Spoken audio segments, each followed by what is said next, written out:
52조 세수 펑크라. 야, 이거 장난 아니죠.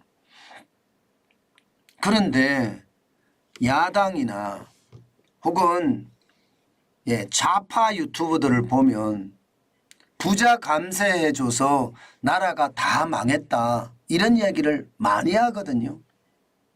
그거요, 저는요 가짜뉴스라고 생각합니다. 가짜뉴스. 왜냐하면요, 부자 감세가 아닙니다. 방향을 잘못 잡았어요. 방향을. 자, 여러분 이거 한번 보세요. 전년 대비 법인세 감소액입니다.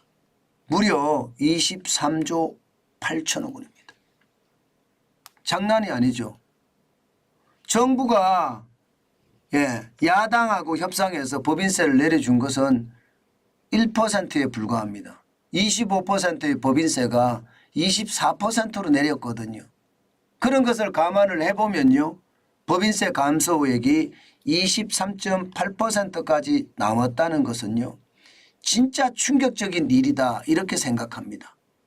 결국 법인세 감세, 이것이 부자 감세로 이어지는데 이 법인세 감세, 이것이 부자 감세는 저는 아니라고 일단 보는 거고요.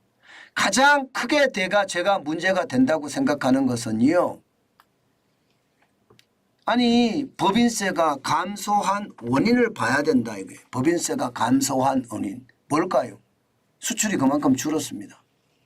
내수가 그만큼 줄였습니다. 특히 말입니다, 내수가, 소비가 왕창 무너졌어요. 소비가 진짜로 많이 무너졌어요. 그러면 이 소비를 진작시키기 위한 방법을 어떻게 선택을 해야 됐을까요? 저는 정부가 이 소비를 진작시킬 수 있는 방법을 굉장히 크게 강구를 했었어야 된다고 생각을 합니다. 그러면 소비를 진작시킬 수 있는 방법은 뭘까요? 간단합니다. 가계소득이 늘어나는 거예요. 많은 사람들이 일자리를 갖는 겁니다. 여기에서 말입니다, 우리는 순식간에 그냥 생각이 들 거예요. 아니 최저임금 이렇게 높은데 내가 왜 사람을 써? 최저임금이 낮다, 내가 사람을 쓸 수도 있다, 이런 여유를 줘야 될 거 아니에요. 그런 최저임금의 개혁이 없었다는 거예요. 개혁이 없었다. 게다가 주 52시간제가 도입이 되고 나서요, 기업들의 비용이 너나 할 것 없이 늘었습니다. 최저임금이 늘었지만 주 52시간제, 주 52시간만 일하라고 하니까 더 하고 싶은 사람 시킬 수가 없었어요. 안 그러면 사람을 더 뽑아야 되거든요. 사람을 뽑을 여력은 없습니다. 그러면 주 52시간제 때문에 생산성 자체가, 매출 자체가 줄었다는 이야기가 되는 건가요? 매출 자체가 줄면 줄수록 법인세는 줄어들겠죠.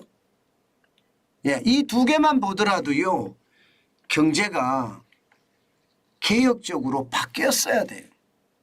부재 감세가 아니라 문재인 정부 때 계속 시행해 왔던 소득 주도 성장 정책이 지금도 산업 현장에는 유효하게 돌아가기 때문에 이게 그만큼 경제를 망가뜨리고, 경제를 망가뜨리니까 기업의 비용이 많으니까 결국은 기업이 고용을 창출을 안 하고요, 고용을 창출을 안 하니 경제는 더 망가지면서 소비가 줄어버린 거예요. 소비가 준다는 것은 기업의 매출이 준다는 거고, 기업의 매출이 준다는 것은요, 법인세가 준다는 뜻입니다. 저는 거의 세수 펑크의 절반 가까이 담당하는 법인세가 이렇게까지 줄었다는 것은요, 저는 분명히 말입니다, 문재인 정부에서 이어져 왔던 소득 주도 성장의 고리를 제대로 못 꺼냈기 때문에 발생되는 최악의 결과라는 뜻입니다. 맞습니다. 실제적으로 한번 보세요. 실질적으로도 보면 소득세 14조 1천억 원, 14조 1천억 원이 줍니다. 이게 법인세가 23조 8천억 원이 줄듯이 말입니다.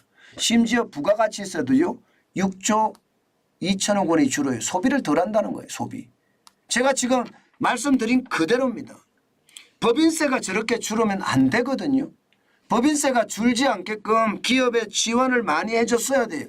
안 그래도 경제가 어렵다고 하는데 대한민국의 핵심 성장 동력은 기업입니다. 그러면 기업들이 수출을 잘하고 소비를 잘할 수 있게끔 만들어주는 것이 정부의 역할인데 그 역할이 제대로 못됐다는 뜻입니다. 저는. 실제로도 맞잖아요. 실제로도. 법인세가 더 많이 줄었잖아요. 법인세가.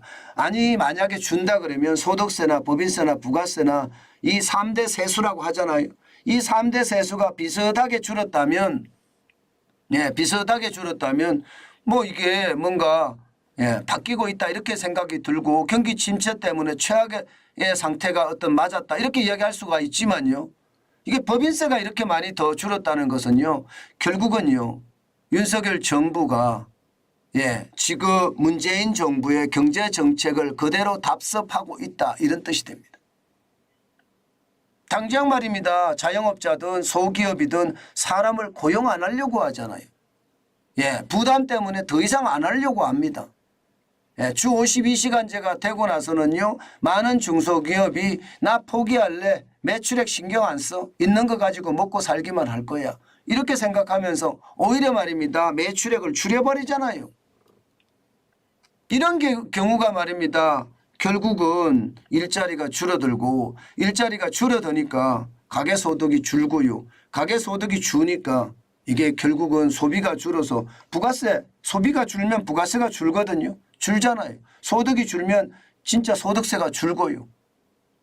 저는 이런 것을 보면서요. 시장에 파격적인 개혁이 있어야 된다고 제가 여러 번 말씀을 드렸습니다.